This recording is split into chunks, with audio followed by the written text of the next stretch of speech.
കർത്താവായ യേശു ക്രിസ്തുവിന്റെ നാമം മഹത്വപ്പെടട്ടെ. ഫെയ്ത്ത് വോയിസിലേക്ക് എല്ലാവരെയും ഞങ്ങൾ സ്വാഗതം ചെയ്യുന്നു. 1 പത്രോസ് 3-ാം അധ്യായം 12-ാം തിരുവചനം ഇങ്ങനെ വ്യക്തമാക്കുന്നു: കർത്താവിന്റെ കണ്ണുകൾ നീതിമാന്മാരുടെ നേരെയും അവിടുത്തെ ചെവികൾ അവരുടെ പ്രാർത്ഥനകളുടെ നേരെയും തുറന്നിരിക്കുന്നു. എന്നാൽ തിന്മ പ്രവർത്തിക്കുന്നവരിൽ നിന്ന് അവിടുന്ന് മുഖം തിരിച്ചിരിക്കുന്നു. ക്രിസ്തുവിൽ ഏറ്റവും സ്നേഹമുള്ളവരെ, ദൈവം മനുഷ്യരോട് കാണിക്കുന്നത് പോലെ പരസ്പരം കരുണ കാട്ടുന്നവരും സ്നേഹിക്കുന്നവരും സമാധാനം സ്ഥാപിക്കുന്നവരുമാണ് ദൈവമക്കൾ. അവരോടുകൂടിയാണ് ദൈവം വസിക്കുന്നത്.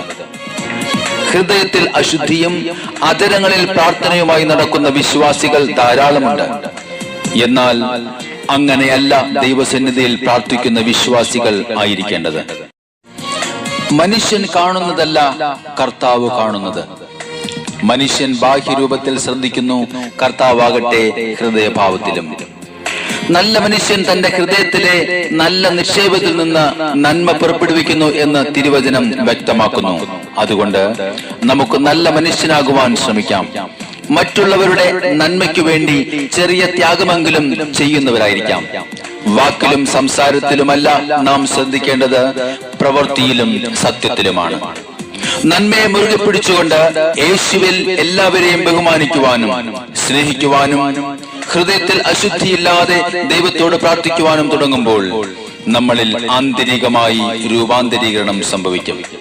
ഹൃദയശുദ്ധിയുള്ളവർ ഭാഗ്യവാന്മാർ, എന്തെന്നാൽ അവർ ദൈവത്തെ കാണും എന്ന് വിശുദ്ധ ഗ്രന്ഥം വ്യക്തമാക്കുന്നു. നമ്മുടെ കർത്താവായ യേശുവിനെ സ്തുതിച്ച് ആരാധിച്ച് മഹത്വപ്പെടുത്താം. അവിടുന്ന് ചെയ്ത എല്ലാ നന്മകൾക്കും നന്ദി പറയാം.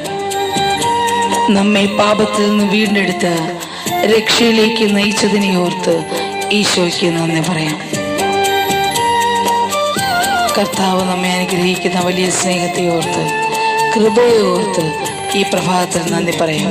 ഞാൻ എൻ ദൈവമേ നന്ദി എന്നേശുപരാ, സ്തുതിക്കുന്നു ഞാൻ എൻ ദൈവമേ നന്ദി എന്നേശുപരാ.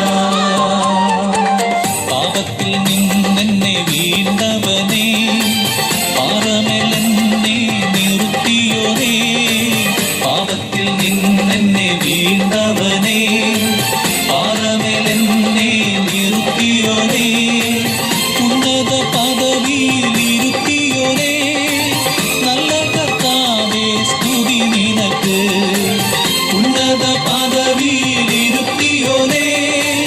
നല്ല കർത്താവേ സ്തുതി നിനക്ക്. സ്തുതിക്കുന്നു ഞാൻ എൻ ദൈവമേ നന്ദി എന്നേശുപരാ. സ്തുതിക്കുന്നു ഞാൻ എൻ ദൈവമേ നന്ദി എന്നേശുപരാ. നമ്മുടെ കണ്ണുനീരിൽ നിന്നും നമ്മെ വിടുവിക്കുന്ന ഒരു ദൈവം, നമ്മുടെ അധ്വാന ഫലത്തെ നഷ്ടത്തിൽ നിന്നും സംരക്ഷിക്കുന്ന കർത്താവ്. ആ ദൈവത്തോട് നമ്മുടെ സകല പ്രാർത്ഥനകളും സമർപ്പിച്ച് അവിടുന്ന് ചെയ്തു തന്ന നന്മകൾക്ക് നന്ദി പറഞ്ഞ് നമുക്ക് സ്തുതിക്കാം.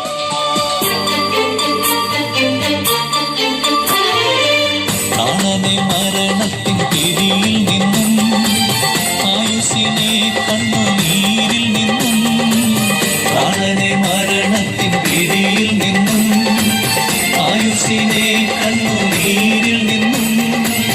അധ്വാന ഫലത്തെ നഷ്ടത്തിൽ നിന്നും സൂക്ഷിച്ച ദൈവമേ സ്തുതി നിനക്ക്. ആമേൻ, ഹല്ലേലൂയ. അധ്വാന ഫലത്തെ നഷ്ടത്തിൽ നിന്നും സൂക്ഷിച്ച ദൈവമേ സ്തുതി നിനക്ക്.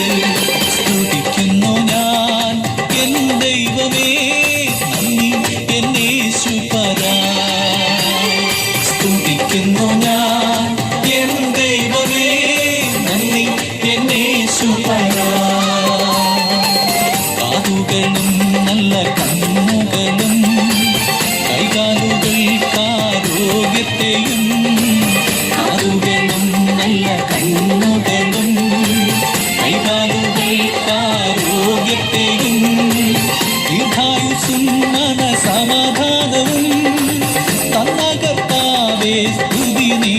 ആമേൻ. ഹല്ലേലൂയ.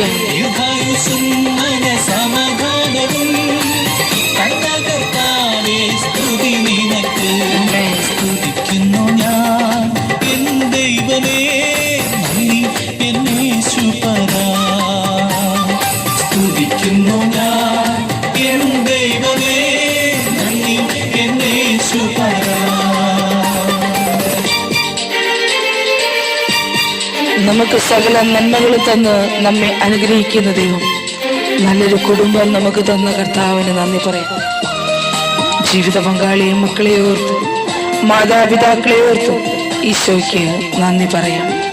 അവിടുത്തെ ഈ പ്രഭാതത്തിൽ നമുക്ക് സ്തുതിക്കാം, ആരാധിക്കാം, അവിടത്തേക്ക് നന്ദി പറയാം. ഭൗതിക നന്മകൾ തന്നവനേ, ജീവിത സൗകര്യങ്ങൾ തന്നവനേ, ഭൗതിക നന്മകൾ തന്നവനേ, ജീവിത സൗകര്യങ്ങൾ തന്നവനേ, നല്ല കുടുംബം തന്നവനേ, പ്രിയ കർത്താവേ, സ്തുതി നിനക്ക്. നല്ല കുടുംബം തന്നവനേ, പ്രിയ കർത്താവേ, സ്തുതി നിനക്ക്. സ്തുതിക്കുന്നു ഞാൻ എൻ ദൈവമേ, നന്ദി എൻ യേശുപരാ. സ്തുതിക്കുന്നു ഞാൻ എൻ ദൈവമേ, നന്ദി എൻ യേശുപരാ. ഇന്ന് കർത്താവിനെ സ്തുതിച്ച് ആരാധിക്കുന്ന നിങ്ങളുടെ ഹൃദയങ്ങളിലേക്ക് ദൈവത്തിന്റെ ശക്തി കടന്നു വരട്ടെ എന്നും അതുവഴി നിങ്ങൾ അനുഗ്രഹം പ്രാപിക്കട്ടെ എന്നും കർത്താവായ യേശുക്രിസ്തുവിന്റെ നാമത്തിൽ ഞങ്ങൾ പ്രാർത്ഥിക്കുന്നു.